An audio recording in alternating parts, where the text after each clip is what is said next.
to episode 85 of Late Night Linux, recorded on the 16th of March 2020. I'm Joe, and with me are Phelim. Happy St. Patrick's Day, not Patty's Day. Graham. Hello. And Will. Hello. Yeah, that's not until tomorrow, Phelim, although that's when people will be able to listen to this, so I suppose that's fair enough. So, yeah, the world seems to be going to shit. The apocalypse is upon us. And I've been talking about Foss Talk Live for a long time, happening on June the 20th. Well, is it happening, is the question. I honestly don't know. I thought I'd ask you guys on air what you think I should do about this. Well, I think the situation at the moment is very fluid. Yeah, I think at the very least, nobody should be buying expensive hotels or even cheap hotels or air travel at the moment. Unless it's refundable. I mean, things like the Premier Inn, you can usually pay an extra 5 or 10 quid. It's quite a lot more than that. I think it's about an extra 20 or 30 quid. So, I see. Too late for me. Oh, right. I'll come into London and have a pint with you. Well, also, there's the fact that don't cancel things yet because they may well introduce policies that let you cancel for goodwill or whatever. So I'm not cancelling this event yet, but it really depends how things work out. The situation is very fluid. It could go either way at this point. I feel like maybe I should just cancel it now and put everyone out of their misery and just, give everyone enough heads up. But then what if things work out and it all goes away and it's fine? I don't know. Well, could we do something casual? You know what? If it's a nice day and we're allowed to travel, let's go for a beer. That's not a terrible idea. I think I'm going to wait another couple of weeks at least and then hopefully make a decision. See where things are in a couple of weeks when we record this again and at that point make the decision or at least update people on it. But I'm not cancelling it just yet. So if you do want tickets, they are still available, fosstalk.com. But yeah, don't be booking unrefundable travel and accommodation, I think. Do you think, we haven't talked about this off air, but do you think it's worth postponing it for 6 months and not doing it at the same kind of date? Well, the thing is that I only really want to do it in summer. The venue, I don't even know what the availability is going to be like. So, there may be other venues available. I don't know, but it feels like it either happens then or we just cancel it and then just see what happens. I'm with you on that one, Joe. I think that part of the fun was standing around outside having a drink and, a bit of warm weather when we got there. And the same goes for an online event. I'm not really interested in going down that route either. The joy of it is getting together with people and seeing people and talking to them face to face. So I don't know, maybe it's just me, but I'm not bothered.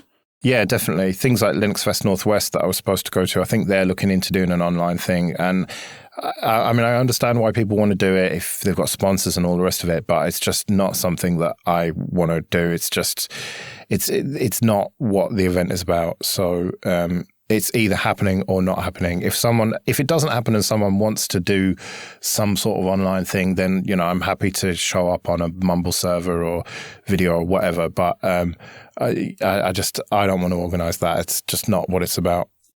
So let's do a little bit of news then. And the big news today is that GitHub has bought NPM.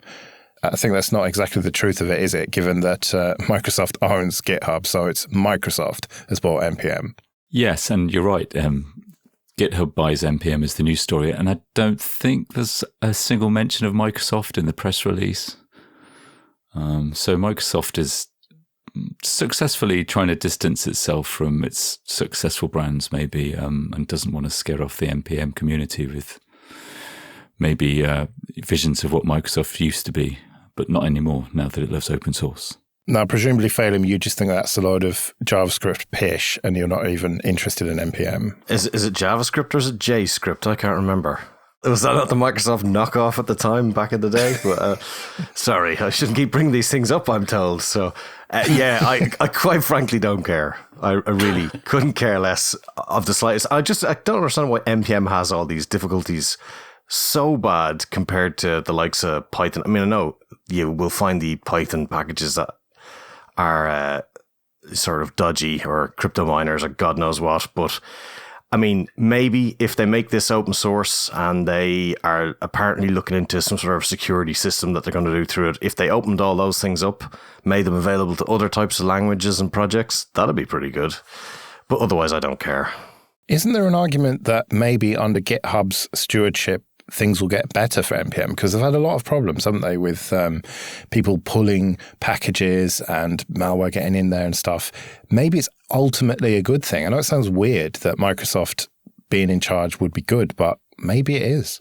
I think that's a good point. I can't really complain about, so far, its custodianship of GitHub. I think they've very sensibly...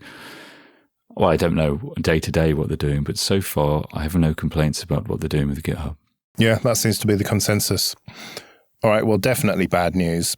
And that is that Virgin Media has leaked what they're calling limited contact info, which means all sorts, no payment information, it seems, but possibly people's requests to either enable or disable porn filters, which... Yeah, I'm a Virgin Media customer. I didn't get an email about this, so I'm hoping that it's all good. Although I've never had to either enable or disable any sort of filters. I think, I don't know, I wouldn't know about that. Well, I would just like to point out, and I have taken a screenshot because I know you won't believe me, that there are 69 comments on this, on the register. Nice. Someone has fixed that counter, I'm thinking. Yeah, so some of the other data, access to X-rated websites, gambling websites. It says unique IDs of stolen cell phones. I don't really know what that means, if it means phone numbers or IMEI numbers or what. It's all a bit shrouded in mystery. But yeah, people who have enabled or disabled porn sites are going to be somewhat embarrassed. There's going to be a few conversations over the breakfast table in the coming weeks. Well, except that this data was available online. It was just not secured for, I think, 10 months. But that's not necessarily to say that anyone actually accessed it before this security researcher found it. So maybe it wasn't leaked. I mean, Virgin say that at least one person accessed it. Well, hopefully it was the security researcher who has disclosed this relatively responsibly. Yeah, but at least one person. Is that what they said? Yeah, but somehow they don't know how to grep their logs or something. Yeah, they know at least one person's accessed it. Well, yeah, no shit, Sherlock. The problem is that where I am in London, the only way to get decent internet is with Virgin Media. I can't even get BT Infinity. So I could get loads of DSL, but that'd be like 6 megabit or something, which is like the Stone Age. Whereas with Virgin, I can get 350 or sometimes even like 400 plus in the middle of the night, which is nice. So they do have a monopoly. So I'm just fucked. I just have to keep using Virgin while I'm here. Is their service actually any good, though? Because I know a couple of other people who are with them or have been with them in the past, and they seem to say, well, they seem to have all sorts of reliability problems. It's up and down all the time. Well, I'm a heavy user of the internet, and it does have some reliability problems here and there, but I've heard horror stories from people on BT and stuff, so I'd say probably 7 out of 10 in terms of reliability. All right, well, more bad news then, and that is that Life Alyx, which is to be released in about a week, is not going to have Linux support. The not having Linux support isn't exactly news, but it's relevant again now because it's coming out soon. Remind us what this is, Graham. I think this might be one of the most anticipated game releases of the last quarter of a century. I mean, at least in certain kind of gamer circles, you know, the Half-Life games that were created by Valve and actually created Valve it forced them to create the platform that became Steam and then, you know, begat their entire future and success. There was Half-Life 1 in the 90s and Half-Life 2 and episodes 1 and 2 that went along with that. And so everyone's been waiting for Half-Life 3. This isn't it. Life Alyx is a prequel to Half-Life 2 set in VR.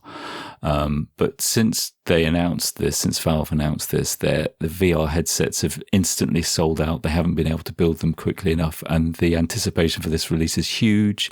We know that Valve has been pushing Linux a lot. They switched to Vulkan. We've talked about Proton and the fact that we thought they may introduce a streaming service. So it's a surprise, I think, coming as canonical as it does from Valve itself, that one of their top games isn't. It's not a surprise to me because I've tried VR on Linux using their software and it's so flaky, and I wouldn't be surprised if this is simply because their VR stack isn't good enough rather than the game not working on Linux. So you'll be running this on Windows then? I do actually have Windows just for games, yeah. And I don't play that many games, but I have a Windows 10 license, so I keep that around for games. Do you have a VR headset as well? Yeah, I have. Which one have you got? I have got a Valve Index. And have you got that bar fight game? I haven't, no. Oh. There's Gorn, which is a really good kind of... Oh, no, I'm not going to go down this route. I'm seriously tempted to get one. Having Popey shared a video with me earlier this week, or no, it's Monday, last week, let's say, and it had clips of that bar fight game in, and I was cracking up. So I'm seriously tempted to get it now, but I looked at the cost and thought, yeah, maybe I'll wait a little while. Well, actually, I think the Oculus devices, which are in the UK anyway, just a couple of £100, they link to your PC now, and they work with Steam VR, which is the kind of open PC platform, works on Linux as well. So you don't have to, and they're almost as good as the Index. The Index is very expensive, really, for what it is.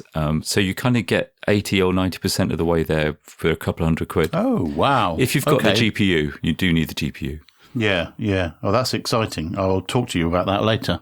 And more importantly, I think there's a plasma desktop available in VR. Excellent. I can't think of anything worse.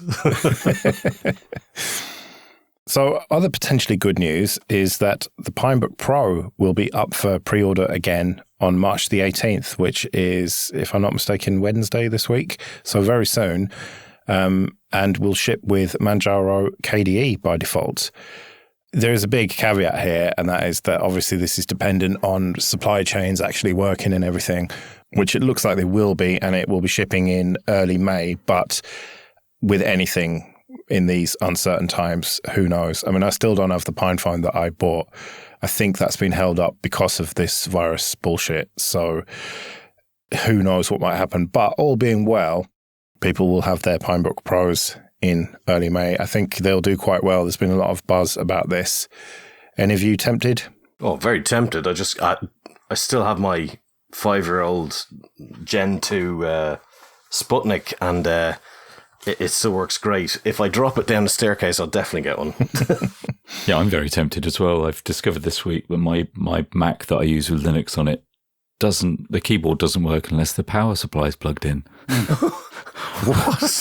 That's the EFI as well, because I have to decrypt my hard drive before it even boots anything. So wow. So it's just basically a desktop at this point. Yeah. And there's some more stuff in this monthly update from Pine64 as well about the various operating systems for the PinePhone. I tried Debian with Foss yesterday, and that was pretty good. I think Foss is looking pretty nice and pretty well developed at this point. That's the thing that Purism made for the Librem 5. As a shell, I mean, it is GTK, it is GNOME based, so obviously you're going to hate it failing, but it is probably among the more functional shells for the phone. So it's good to see that. And having proper Debian as well is pretty nice. See, they've got covers for the phones as well, which you might laugh, but it's probably one of the most important things in a phone is to have a decent cover. The amount of times I would have smashed mine by now. Yeah, there's kind of a hard shell one and a soft one as well, which is pretty nice. But who knows when there'll be more PinePhones available. It all depends on this supply chain situation. So KDE Korner then, what's going on there? Just a very small update about the mobile stuff, funnily enough, as you mentioned, with the PinePhone. So they're obviously working away on making a good system for that. And there's some better Wayland integration with a keyboard, especially for things with a phone. They've optimized some EGL stuff. So that's like the mobile version of OpenGL to help the graphics chips obviously run better.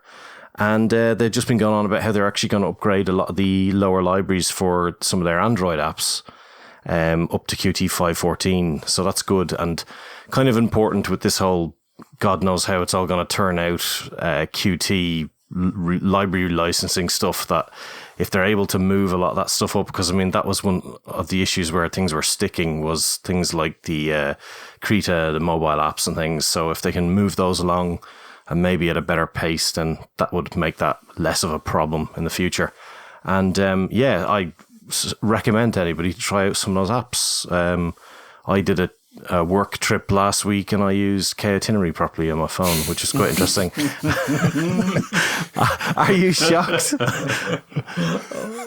The worst part is that you can click on your status for all the flights that you've bought and it tells you how much of the planet you've murdered with all the CO2. I was like, fuck off. It's a different plane. There's not much fucking CO2 from that plane.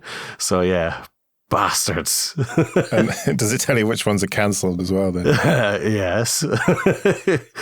So, and funnily enough, just today, KDE Frameworks 5.6.8 got released, and there's a tiny wee thing that's really nice in it, is the fact that Telegram uses a totally different way of doing notification icons.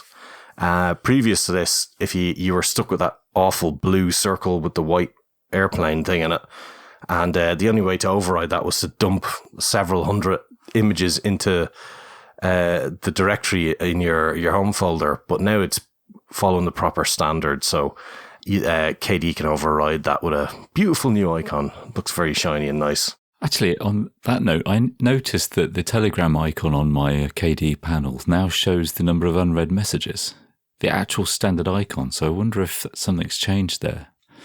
That's the snap of Telegram desktop. Oh, I don't know how that works with it. No, that's the only app I've seen do that. I never got on with the snap. It never quite worked the same way, and it was never updated quite as fast. I mean, no knock against snap, but it just was a bit... I preferred using the other one, yeah. It started to offer spell checking, so my spelling's so bad that I just have to do that, otherwise I look so completely unprofessional. People would think if I started spelling stuff properly that I'd been like subverted by some sort of spy, because if my spelling came through correct. Yeah, obviously they don't have proper spell check on that shitty KDE desktop we use, eh? We choose not to. We're living it real, man.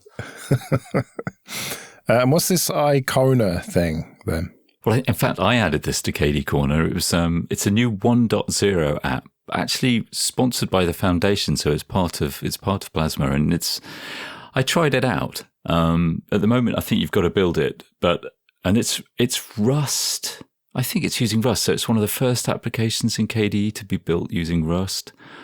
And it's basically an icon previewer that allows icon designers to quickly see what their icons look like at various resolutions and on both light and dark backgrounds, and then save all that as like a single super SVG package to share with other designers or people who may be working on the app. So it's a simple program. It does a single job to help icon designers, but it's still nice and shows you how much effort they're putting into design. On to a bit of admin then. And first of all, thank you everyone for supporting us on PayPal and Patreon. Very much appreciated. And if you want to join them, you can go to latenightlinux.com/support. And there's various ways there. And remember, $5 or more on Patreon per month gets you an advert-free RSS feed. So take advantage of that. And if you want to get in contact with us, latenightlinux.com/contact. Okay, this episode is sponsored by DigitalOcean. Go to do.co/LNL and you can get $50 credit with 30 days to use it. DigitalOcean offers VMs, or droplets as they call them, with full root access in data centers all over the world with really fast networking and super fast SSDs. And they offer Ubuntu, Fedora, Debian, CentOS, and FreeBSD and some container distros. But if you don't want to use one of those, you can upload your own custom image. They have loads of one-click apps like LAMP and LEMP stacks, WordPress, Discourse, GitLab, and it's really easy to set up. These droplets start from as little as $5 a month, and they scale all the way up to multiple cores and huge amounts of RAM and disk space. And they also have CPU-optimized droplets if you want just raw power, and memory-optimized droplets if you need more of that.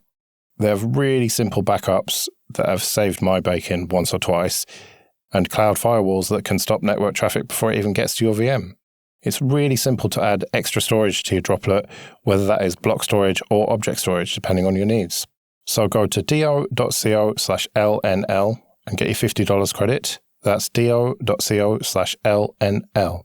Right, so the world's going to shit, so let's have some fun instead of being all serious. This is a silly idea that we've come up with. I will ask you guys some questions, and then one of you has to shoehorn Linux into it because it's a Linux podcast, so, we have to have Linux in there. Hopefully everyone will get the idea as we go along. So the first question is, when will the first person be born on Mars? Now, Will, you have to shoehorn Linux into that question. Well, let me make a statement first. Let's assume that open source software is the way and the future, and that eventually all software will be written this way. And let's assume that that's not too far into the future. So I want to know when the first person will be born on Mars and when they will push their first commit to a Linux kernel. Well, this assumes that Linux will still be around by the time we get onto Mars and it won't have been replaced by Fuchsia or whatever. So when do we think people will go to Mars? That's the first question. How long away is it? They won't. That's very pessimistic. But they won't. They'll be frazzled. There'll be Kentucky Fried Chickens arriving by the time they get there. I don't think they're ever going to get there. I think we are more likely to have a robot recompile its own kernel on the surface of the planet. In fact, we may have already had that. Well, that's right. Those Mars rovers were actually running Linux while they were on the ground.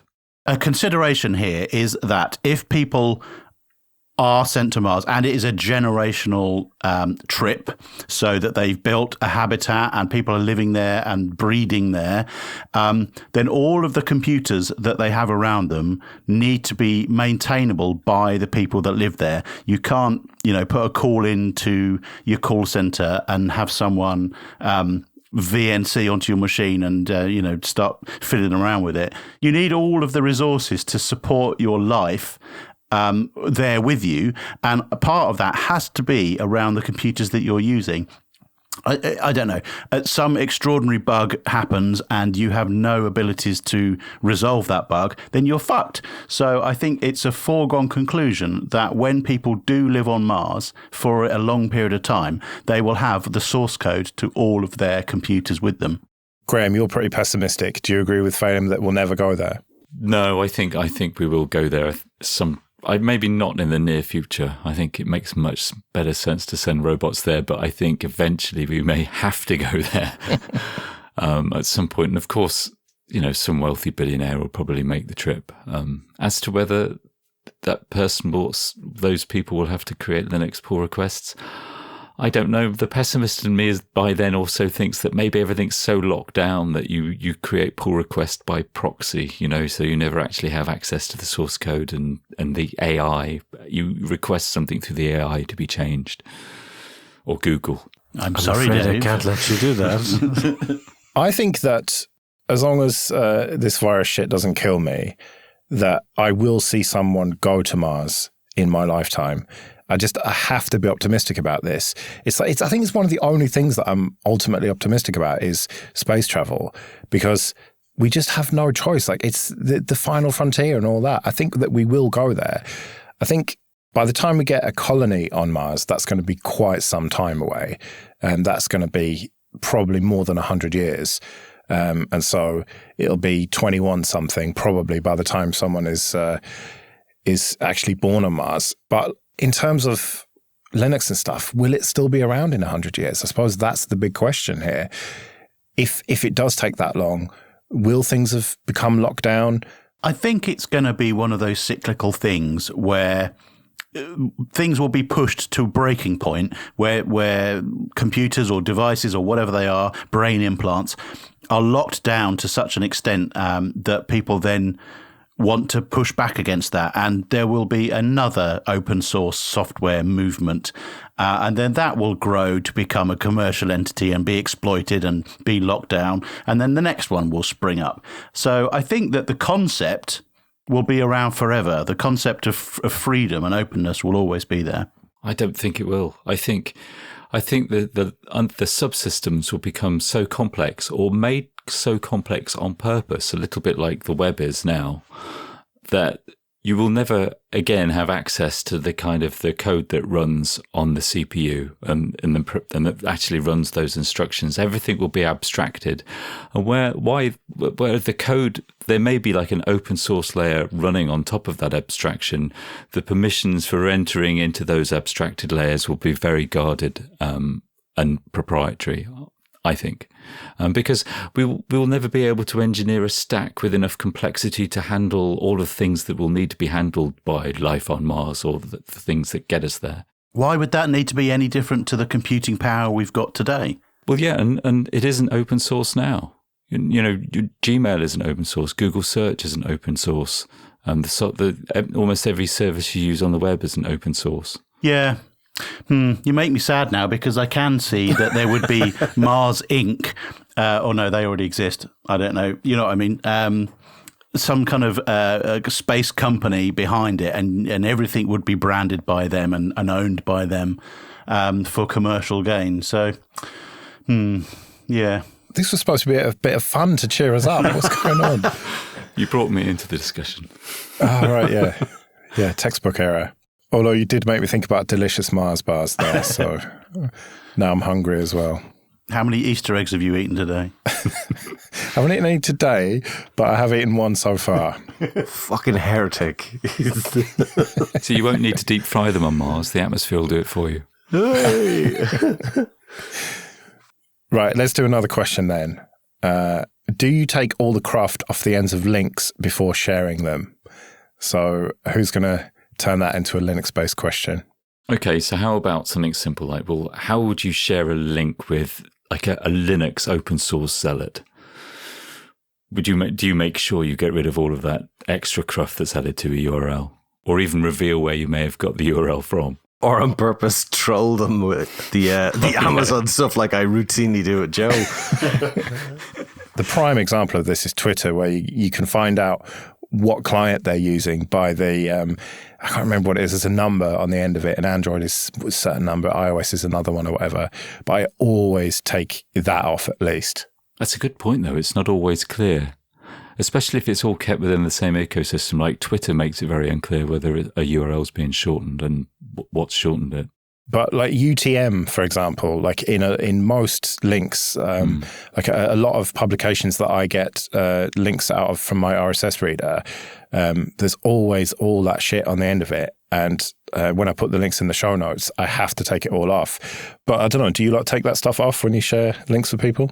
I mean, I'm all for free software, but Jesus Christ, if you're starting to route to URLs, really, you have too much time on your hands. No, but I am that person that replies to an HTML email in plain text. Oh, I'll fucking do that, all right. Screw your formatting. I think it depends who you're sharing it with. If it's just between friends, then yeah, whatever. If I was going to post it on a public forum or a website or something like that, then I probably would strip all the crap out, unless it was an Amazon referral link, in which case I'd leave it in there. All right, another question then. Is it possible to declare podcast or content bankruptcy? And by this, I mean, my podcast player has got about 60 hours worth of podcasts queued up in it. And I just will never, ever listen to them.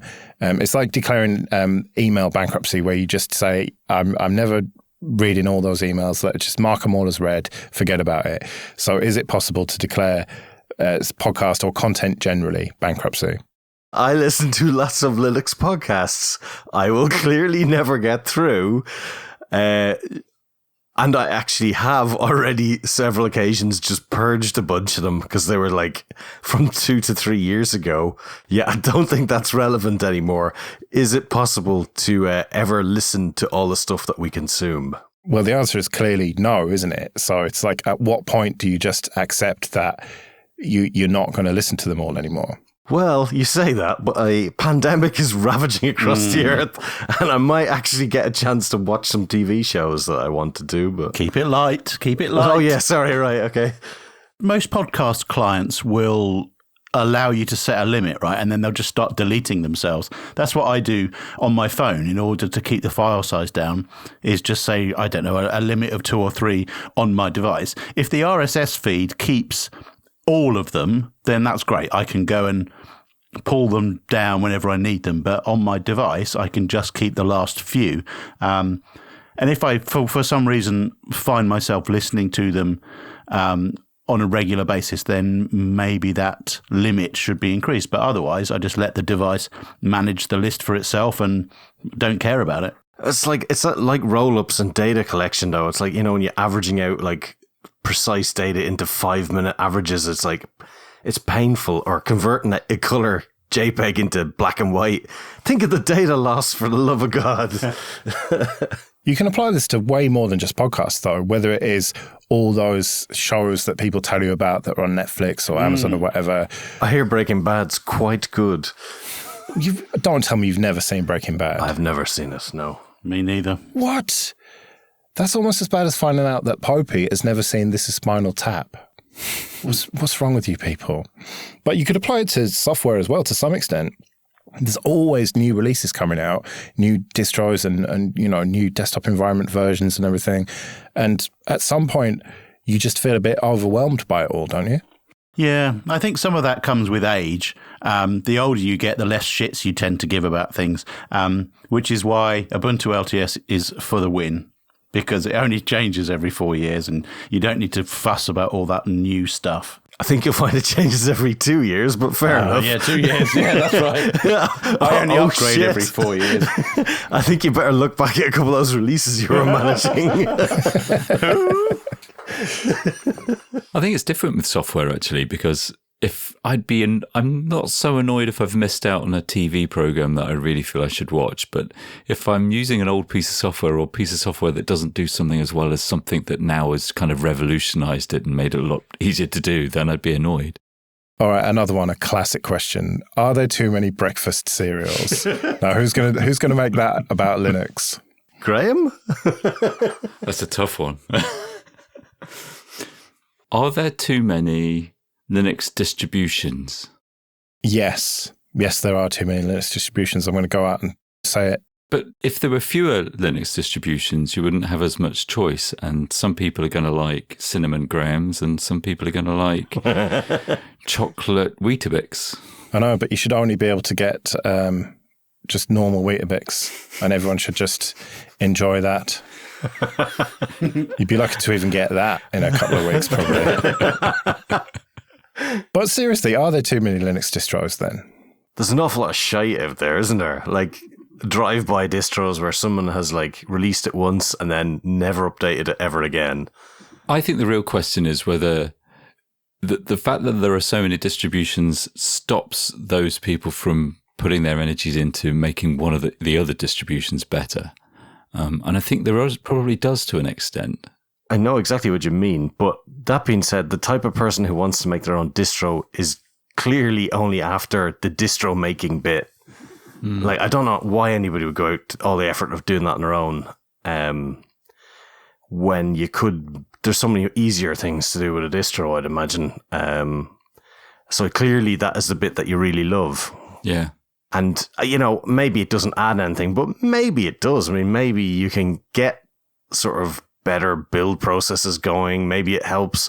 It is a shame that I couldn't contribute those to another project, but you might find a lot of the times if a project's too big, you're just not going to be able to unless you yourself become somewhat important or, get noticed. Actually, I was thinking about this recently. I'd forgotten. I used to use Mandrake, and then there were some great KDE packages built for Mandrake by Techstar. I don't know if you remember this. This is a long time ago.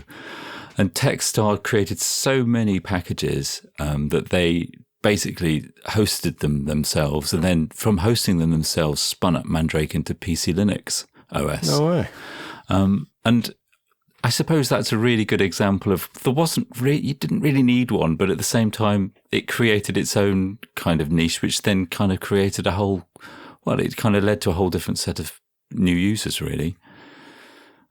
So in that respect, it is good that people are experimenting, but there's just so many. I mean, hundreds. Couldn't Shuttleworth just have made Debian better rather than making Ubuntu? No, they can't even put systemd in Debian, so I think that was clearly impossible. Well, yeah, things have got a little bit heated over in that camp, I suppose. I mean, I don't know. I want to try and remain impartial, but I remember interviewing Jeff Waugh years and years and years ago, And he had a fascinating story about Mark going on like an icebreaker to the Antarctic or something and going through the Debian mailing list and underlining the people that he felt made a great contribution. And I don't think there was anything wrong in kind of trying something new and putting a load of great people together to see if they could take it further. I mean, it's his prerogative, and he obviously had the finances to be able to do it. But it did the live CD and all that stuff. That was all new at the time as well. Didn't that come from Knoppix? Yeah, Knoppix did do it first, but I think giving the discs away and really making it a big deal was what got it so popular in those early days. I think where things would fall down if there were only one Linux distribution is that it would become decision by committee and no one would ever innovate and no one would ever take risks and no one would ever do something different. And that's why we need that variety, so that people can do different things and make a name for themselves and, have their own values. That's how things have moved forwards. But wouldn't we be better if it was more like the sort of standard capitalist model where you have Coke and Pepsi and, two competing sort of almost equally popular things, iPhones and Android phones? Like if you have that, then there's at least some competition there, but at least there's a clearer focus. Right, but I mean, Coke and Pepsi it wasn't always thus, and they were not the anointed ones. They made a product, and their product was better than other people's who were also making soft drinks, And so it is with Linux distributions. You've got the Coke and the Pepsi, but you've also got the Tab Clear and AC Cola in America, I think. All of those sorts of things. They existed and they were tried out, and parts of those would have been picked up by other brands and parts of them would have been fallen by the wayside. And that's the way that that the market needs to evolve. So I think it should be a free market. You should be allowed to have toffee-flavoured Weetabix if you want it. If nobody buys it, then fine. That's the market reacting to your decisions. And if it becomes super popular, then you're onto something. Oh yeah, and in your capitalist free world where you didn't allow Adolf Hitler to have Coke, you end up with Fanta. So yay, it's great. Have you just broken Godwin's law? I have, yeah. I was trying to see if I could shoehorn that in there. Yes. All right, well, that's enough of that nonsense then. We'll return to normal service next time. Let us know what you thought of it as a silly segment. Maybe we might do it from time to time. We'll have to see. But until then, I've been Joe. I've been Phelim. I've been Graham. And I've been Will. See you later.